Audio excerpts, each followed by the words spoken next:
बोलो तुलसी मैया की जय हो, बोलो विष्णु भगवान की जय हो, बोलो कार्तिक महात्म की जय। आज कार्तिक महात्म का 10वां अध्याय है। राजा पृथु ने कहा, हे देवर्षि, आपको नमस्कार है। आप कृपा कर आप यह कहिए कि जिस समय भगवान शंकर ने अपने माथे पर वह तेज क्षीर सागर में डाल दिया तो उस समय क्या हुआ।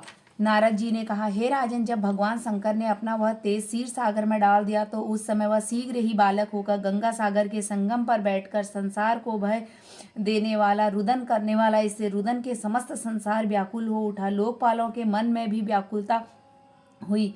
अधिक कहने से क्या है, चराचर चलायमान हो गया। शंकर सुवन के रुदन से ब्रह्मांड व्याकुल हो गए। समस्त देवता और ऋषि मुनि व्याकुल होकर लोक पितामह श्री ब्रह्मा जी की शरण में गए। सबने मिलकर श्री ब्रह्मा जी को प्रणाम किया और स्तुति की। फिर कहा, हे पितामह, यह तो बड़ा भयंकर समय उपस्थित हुआ है। हे महायोगिन, इसका नाश कीजिए। तब देवताओं की ऐसी बात सुनकर श्री ब्रह्मा जी सत्यलोक से उतरते हुए उस बालक को देखने के लिए समुद्र तट पर आए। समुद्र ने ब्रह्मा जी को आता देखकर उन्हें प्रणाम किया और बालक को उठाकर उनकी गोद में दे दिया। तब विस्मित होकर श्री ब्रह्मा ने पूछा, हे सागर, तुम शीघ्र कहो कि यह बालक किसका है। समुद्र ने विनम्र शब्दों में कहा, प्रभु, यह तो मैं नहीं जानता, किंतु मुझे इतना अवश्य ज्ञात है कि यह गंगा सागर के संगम पर प्रकट हुआ है।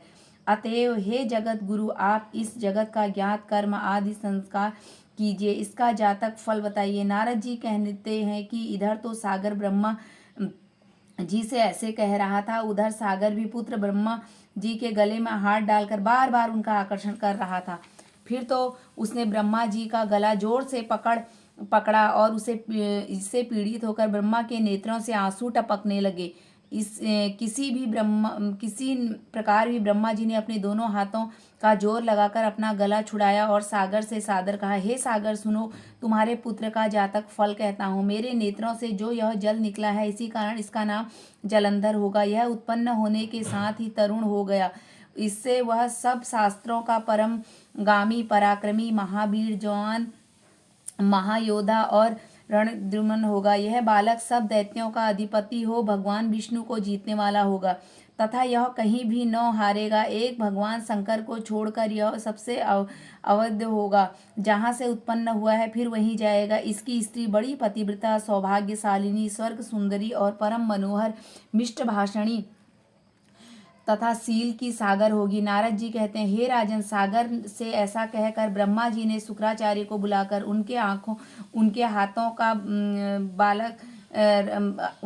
बालक का राज्याभिषेक कराया और आप अंतर ध्यान हो गए। फिर तो बालक को देखकर सागर बड़ा ही प्रसन्न हुआ और घर आ गया।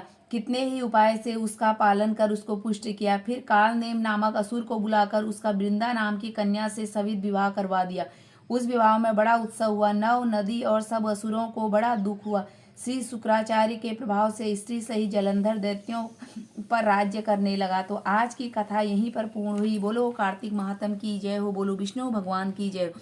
आजकल कार्तिक व्रत करने वालों की यह कमी है कि वह उपयुक्त नियमों का पालन नहीं कर पाते, तभी वह दुखी रहते हैं। अर्थात हमें इन सब नियमों का ज्ञात होना चाहिए और विधि विधान से इस कार्य को हमें करना चाहिए।